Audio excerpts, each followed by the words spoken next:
This week on Your Newsroom. I'm Andy Cole.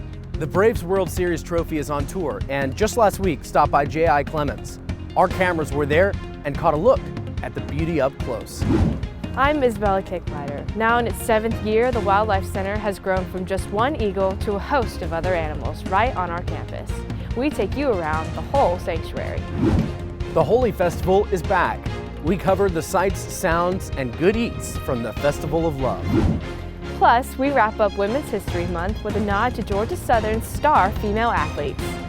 If it matters to you, it matters to us, and it all starts right now. This is Your Newsroom with Andy Cole and Isabella Kicklighter, plus your team of reporters in the field covering stories that matter to you. Now from the Georgian Media Group, this is Your Newsroom. Hey everyone, welcome to Your Newsroom. I'm Andy Cole. And I'm Isabella Kicklighter, and it's great to be back.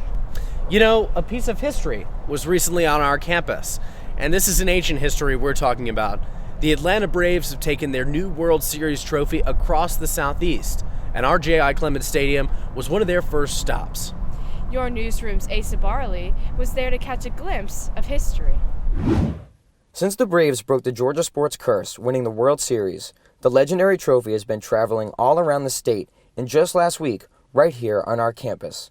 Hundreds of fans lined the stadium's pavilion to get a picture with the World Series trophy. The moment meant a lot for many Georgia sports fans, as the Braves' postseason run paved the way for the state's first major professional sports championship of the 21st century. Can't believe they won. It finally happened. Never happens for Atlanta sports. Finally happened, and can't believe it's coming to Statesboro, so had to come, get this opportunity. For others, it was their first in-person look at a pro sports championship trophy. This is the first time I've seen a trophy ever, and I'm really excited. I came out here with my friends just to see this. After getting their pictures taken, fans got to watch their other favorite team in blue cruise to a 4-1 victory against the College of Charleston. So Asa, where else is the trophy going? Well, J.I Clements is just one out of 151 total stops the Braves are making, showcasing their World Series trophy. So if you couldn't make it to the stadium, don't worry. An opportunity to see the trophy may be coming to a town near you. Glad you got a chance to see it while it was close to home. Thank you for that report, Asa. The month of March marks Women's History Month, and in our athletic department, women play a large role. Here's Your Newsroom's Justin Helms. The month of March is National Women's History Month, and we want to take the time to thank all the women of Georgia Southern athletics and recognize them for what they do. There are currently 5 women head coaches and 9 competitive collegiate teams here at Georgia Southern, which represents a majority of the athletics.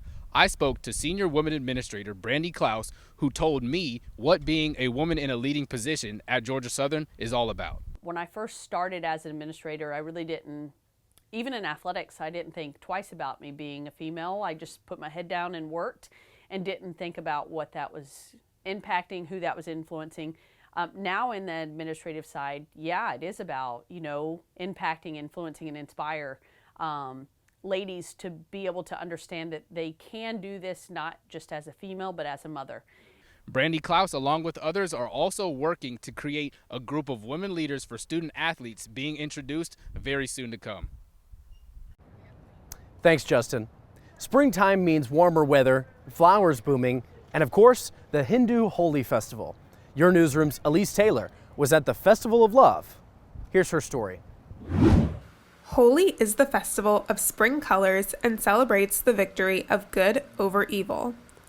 Also called the Festival of Love, Holi is a time where people forget their resentments and issues and come together to celebrate life. The festival stems from the Hindu scripture and epic called the Mahabharata, but the festival is beginning to spread and be celebrated by all religions. Not everyone here is Indian, right? Most of the people aren't, But it's important for us to be able to share our culture with everyone, Right? Originally, it's a festival more than anything. At the festival, you could get a Holi t-shirt to wear so you could be completely covered in color when they did the color throw. Guests could use a stencil and create designs with colored sand on the ground, as well as get henna drawn in their choice of design. If you got hungry, there was a popsicle stand handing out fruit and ice cream pops, as well as a table with a plethora of traditional Indian foods to try. They also played cultural music for people to dance along to.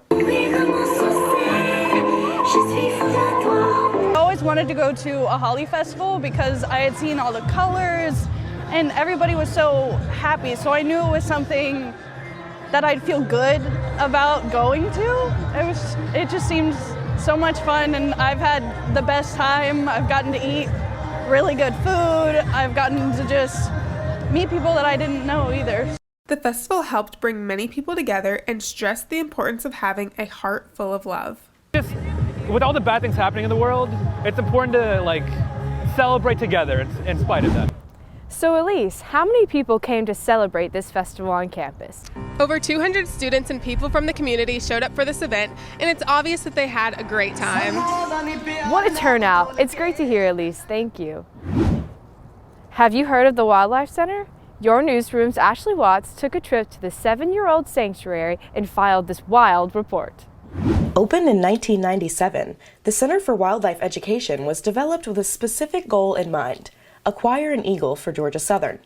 University alumni and master falconer Steve Hine was contacted to begin the search after the misidentification of a large bird during a national championship game. In a 1990 football game, playoff game, an eagle flew over the stadium, and the announcer said it was our mascot, of course an eagle, and it turned out to be a turkey vulture. Since 1990, the mission of the Wildlife Center has evolved greatly from simply finding an eagle. Today, the center focuses on keeping humans involved with the natural world. The mission of Wildlife Center is really to sort of connect humans and people to nature, and really to use that, sort of create that relationship, that the connection. We allow people to touch them, hold animals. After 7 years open, with the permission of the U.S. Fish and Wildlife Service, in 2004, the center was finally able to acquire our own bald eagle, Freedom. When we try to fly at football games and graduations, he's become somewhat iconic, and understandably so. It's not only Georgia Southern's mascot, a living mascot, but it's our national symbol. Over the years, the center has acquired animals in a number of different ways. Some are bred in captivity for educational purposes. Others have been given to the center by the Department of Natural Resources, but most of the raptors have one thing in common. The vast majority of the birds are raptors, I should say specifically, are raptors that are injured in some way. They cannot survive in the wild, including Freedom. Freedom, people have no idea, while he's flight capable, he has an injury to his beak.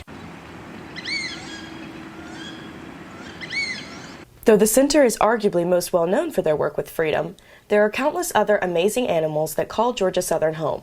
The center has over 17 acres of animal habitats, including a 14-foot python, a waterfowl pond with over 100 ducks, countless native reptiles, and more. Bringing people together with nature, there's a lot of a lot of different backstories, but a lot of people still have the same goal as to saving nature and conserving nature, and we think if we can get everybody together, that we can achieve that goal. So Ashley, when can the campus community come visit the center, and how much does it cost?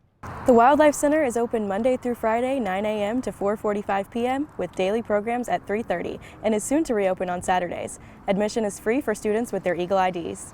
That's great, Ashley. Thanks for that report. And thank you for joining us this week.